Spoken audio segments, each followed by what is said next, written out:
Dear friend, आपके सामने लेकर आ गए हैं सीपीएम से रिलेटेड क्वेश्चन। ठीक है, जैसे कोड आप देख रहे हैं, डिप्लोमा का ये फाइनल ईयर का सब्जेक्ट है और जिसमें 150 क्वेश्चंस करने वाले हैं। 25 क्वेश्चन का एक वीडियोज होगा। तो चलिए स्टार्ट करते हैं। जैसे कि आप देख सकते हैं पहला क्वेश्चन यहाँ पर दिया हुआ है। पहला क्वेश्चन क्या बोला है, in which of the following stage contract document are prepared.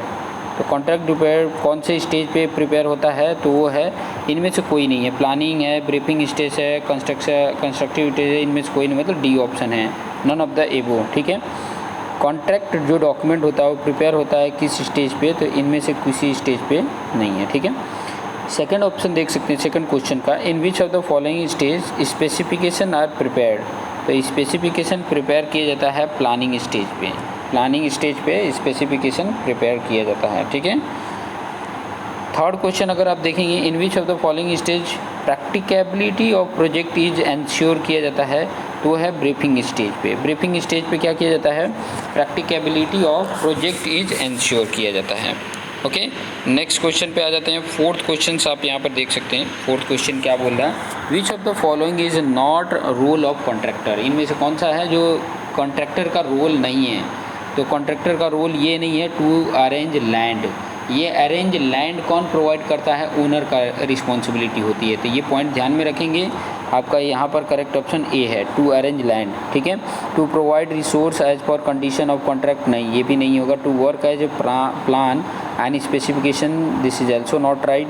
To put RA and final bill for extra item, ये भी कॉन्ट्रैक्टर के रोल नहीं है। ओके, फिफ्थ नंबर देखेंगे, विच of the following is not role of owner. Owner का role नहीं है।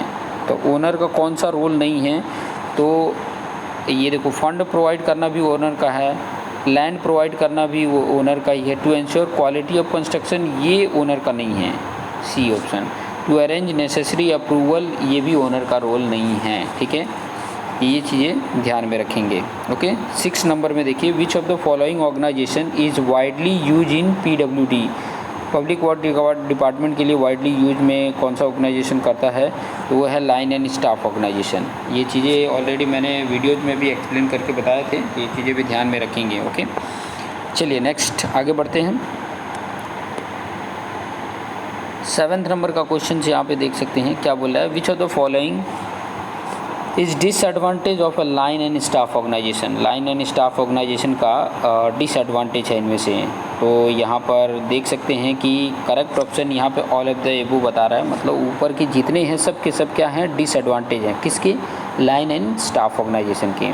पहला है experts may not have authority to work properly. दूसरा है conflict between line and staff person.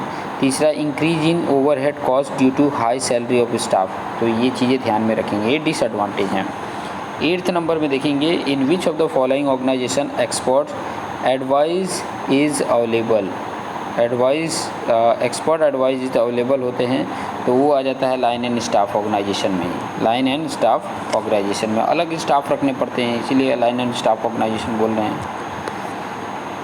ठीक है, 9th नंबर पे देख लेते हैं। 9th नंबर का क्या बोला है, विच ऑर्गेनाइजेशन परमिट क्विक डिसीजन। कौन सा ऑर्गेनाइजेशन परमिट करता है क्विक डिसीजन, तो ABC है, जिसमें से B करेक्ट ऑप्शन है। ये क्या बोला है, लाइन और मिलिट्री ऑर्गेनाइजेशन जो होता है वो परमिट करता है क्विक डिसीजन, ऐसा ऑर्गेनाइजेशन है ये। 10th नंबर देख सकते हैं, which of the following is not a characteristic of good organisation. Good organisation का कैरेक्टरिस्टिक नहीं है, तो it must have an organisation goal, ये भी नहीं है। ठीक है, ऑर्गेनाइजेशन का गुड कैरेक्टरिस्टिक नहीं है बोल रहा है, तो ऑर्गेनाइजेशन का गोल तो ये होता ही है, मतलब इट मस्ट हैव ऑर्गेनाइजेशन गोल होना चाहिए। तो यहाँ पर नॉट की बात किया है। It should have proper structure, सही बात है, ऑर्गेनाइजेशन का होना चाहिए। It should be a big as possible, नहीं, ऐसा कोई ज़रूरी नहीं होता है। तो C ऑप्शन यहाँ पर ध्यान में रखेंगे कि कोई ज़रूरी नहीं कि बहुत बड़ा मतलब होना ही चाहिए। It should include all activity without repetition, तो ये है गुड ऑर्गेनाइजेशन का कैरेक्टरिस्टिक नहीं है। तो it should be as a big as possible, ये वाला कैरेक्टर नहीं है।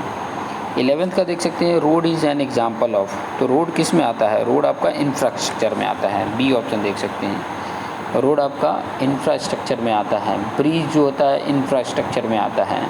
तो ये चीज़ें थोड़ा सा ध्यान में रखिएगा। 12 नंबर का क्वेश्चन देख सकते हैं यहाँ पे, what is the simplest and oldest type of organization. सबसे सिंपल और सबसे ओल्डेस्ट जो ऑर्गेनाइजेशन है वो है लाइन और मिलिट्री ऑर्गेनाइजेशन। याद रखेंगे, लाइन और मिलिट्री ऑर्गेनाइजेशन सबसे सिंपल है और सबसे ओल्डेस्ट है। 13 देखेंगे तो what is span of management.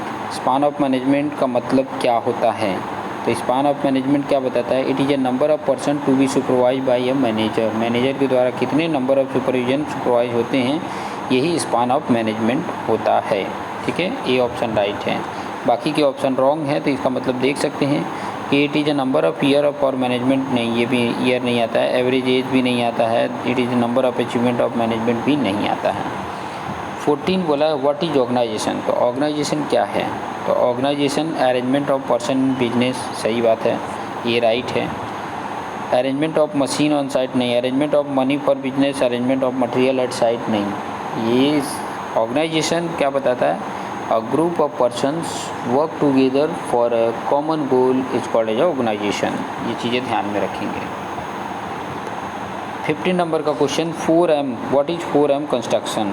तो ये क्या है, 4 रिसोर्सेज ऑफ फॉर कंस्ट्रक्शन है। याद रखेंगे, ये रिसोर्सेज होते हैं। 4M क्या है, ये एक प्रकार के कंस्ट्रक्शन के 4M रिसोर्स हैं, जिनका नाम क्या है, money, material, machine and man power. ये चीज़ें ध्यान में रखेंगे। ओके, तो B option 4 resources of construction for construction. 16 देखेंगे, in which type of tender advantage of keen building competition can be avail. तो वो है ओपन टेंडर और पब्लिक टेंडर। ये सेकंड चैप्टर से रिलेटेड क्वेश्चन आ गया है। ठीक है, टेंडर और डॉक्यूमेंट वाला ये सेकंड चैप्टर से आ गया है। What SMB stand for. SMB, ठीक है, तो SMB जो स्टैंड है वो standard measurement book, C option. Standard measurement book, C option को ध्यान से देख लेंगे। ठीक है, सी ऑप्शन को ध्यान से देखेंगे। चलिए नेक्स्ट क्वेश्चन की तरफ आगे बढ़ते हैं। 18 नंबर का क्वेश्चन आप देख सकते हैं। 18 नंबर का क्वेश्चन क्या बोला है, SD mobilisation advance and cost of material given to contractor will be deducted from, किससे डिडक्ट होता है, तो वो है RA बिल से। ये ऑप्शन RA बिल याद रखेंगे। What EMD stand for. EMD का फुल फॉर्म यहाँ पे देख सकते हैं क्या है, earnest moneys deposit. Earnest money deposit, this is the answer. 20 देख सकते हैं, which of the following contract is most suitable for road and bridge. Road और ब्रिज के लिए मोस्ट सुटेबल है, तो वो है BOT कॉन्ट्रैक्ट। BOT कॉन्ट्रैक्ट, ये चीज़ें थोड़ा सा ध्यान से देख सकते हैं, BOT कॉन्ट्रैक्ट। ओके, चलिए नेक्स्ट आगे बढ़ते हैं। 21 नंबर का क्वेश्चन देखेंगे। 21 नंबर का क्वेश्चन क्या बोल रहा है, in which of the following contractor tries to complete job quickly. तो वो है आपका B, cost plus fix fee contract. 22 है, in which of the following contractor is quickly be agreed and work on job. तो वो है cost plus percentage rate contract. Cost plus percentage rate contract. 23 number का question देख सकते हैं, in which of the following contractor is not required to deposit ST। तो वो आ जाता है piece work arrangement. Piece work arrangement, ये याद रख लेंगे। In which of the following contractor is required to offer a fix sum for job in all respect as per the given drawing and detail. वो आ जाता है lump sum contract में। ठीक है, लमसम कॉन्ट्रैक्ट में आ जाता है। और extra item will cause headache in item rate contract. तो ये राइट है या रॉन्ग है, तो राइट है। Extra item will be cause headache in item rate contract के लिए। ये 25 क्वेश्चंस हो गए। नेक्स्ट वीडियो में आपको 25 क्वेश्चंस मिलेंगे, तो अपने दोस्त मित्र को शेयर करना ना भूलेंगे। ठीक है, तो शेयर कर लीजिए। Thank you.